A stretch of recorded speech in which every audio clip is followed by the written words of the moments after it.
Hey guys, this is Baylee from the YouTube channel Baylee Creations, and I just wanted to give you some basic tips on blending with your Copic markers. So first things first is you're going to need some decent paper. I used to use really thin paper when I first started out with Copics, and that actually wasn't too good because when it's thinner it can't absorb as much ink, so it's harder to layer a bunch of different colors. So what I'm using is some marker paper called Expressive Blending Card, and this is what I use all the time with Copic markers.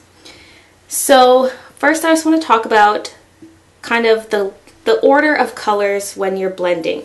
It doesn't matter so much as long as you're going over with your lighter colors to blend, but there is an issue that arises when you go over a really dark color with a really light color. So here I have B99, and I'm going to go over it with my B91 and just watch what happens. Let's say you're trying to blend this out, it's not working, and what happens is the light color will push into the darker color, and sometimes it makes this really sort of patchy, grainy look, and it can just look really messy and muddy. So you kind of need the in-between colors to make it look better. So now I'm going to demonstrate with B01, B02, and B05 how you can get nice smooth blending. And this will be the easiest since the colors are all really similar to each other. So first I'm going to lay down some B01,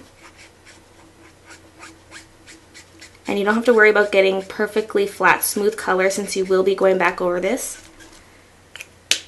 And then you could go to your second darkest color. I'm going to go to my darkest just to plan out where my deepest shadows will be.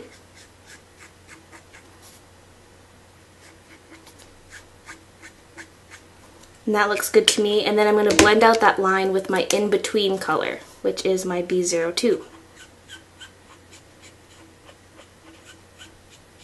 And I'm not going all the way over the dark color, I'm just sort of doing the area where the two colors meet. And then I'm going to go back with my B01, which is the lightest, and blend it all out. And again, I'm going to try to not go over the darkest color too much because I don't want it to look too muddy.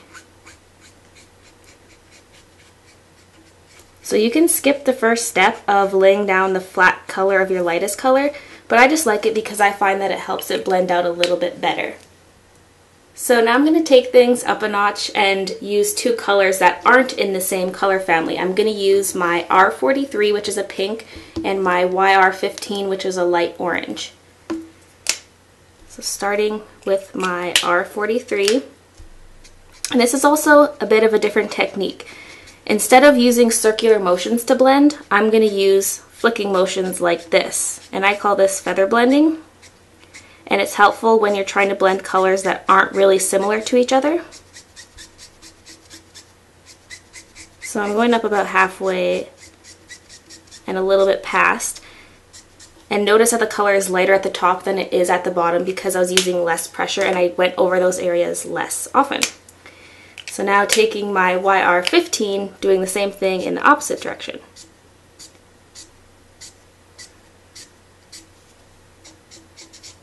So this is pretty much just to show you that you can blend colors even though they're not in the same color family, and you can get some really interesting effects with that. And if you find that there's too much orange, you can go back in with the pink and just do the exact same thing. And you just go back and forth until you're happy with the result.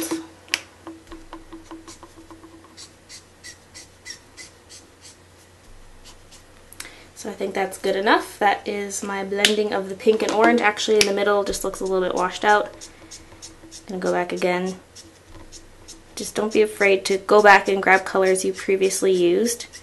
Just keep working at it until it looks right. I know I used to have the tendency, if it just turned out how it turned out, I would leave it. But no, you can keep working it until it looks right to you. So now I'm going to show you how to blend colors that are a lot different in value. This pink and orange I just used are about the same value, even though they're different hues. But these ones here that I'm about to use, the RV66 and the Y35, are quite different. The purple is a lot darker than the yellow. So I'm going to start with my darkest color.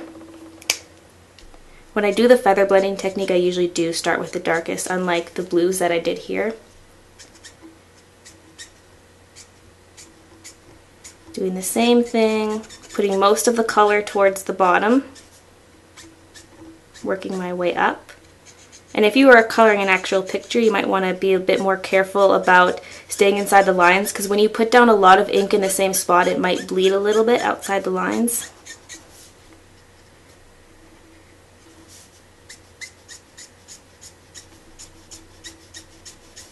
Now going in with the orange, or the yellowy orange, I guess it's more of a yellow. And you're going to notice that these colors do not want to mix too well.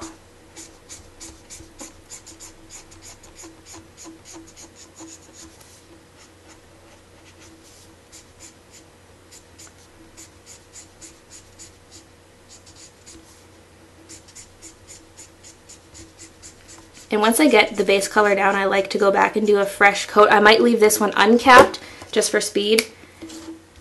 Go back and add some fresh pink to help it blend a bit more. But you're going to notice still not blending. And that's because the colors are just so different that it's really hard to get it to blend. So what you're going to need to do is grab another color. I'm going to take V05, which is, you're going to want to pick one of these two colors.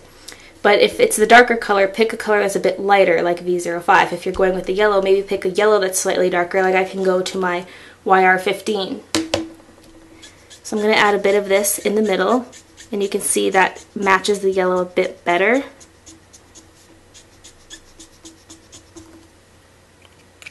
Then I'm also going to take some of that YR15 and add that.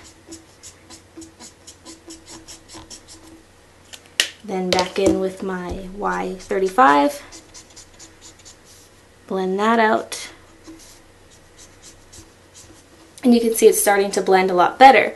And then you just keep going, keep going over it like I was saying before until it looks right. To me, it looks a bit washed out in this area, so I'm going to add a bit more pink.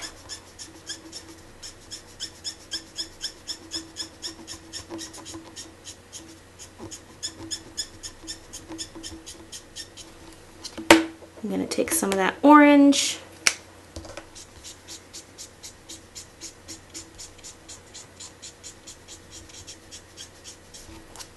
and then back to the yellow.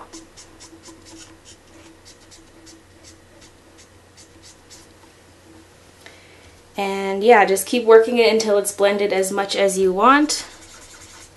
I might just speed through this part because it could take me a while to get it to how I want it.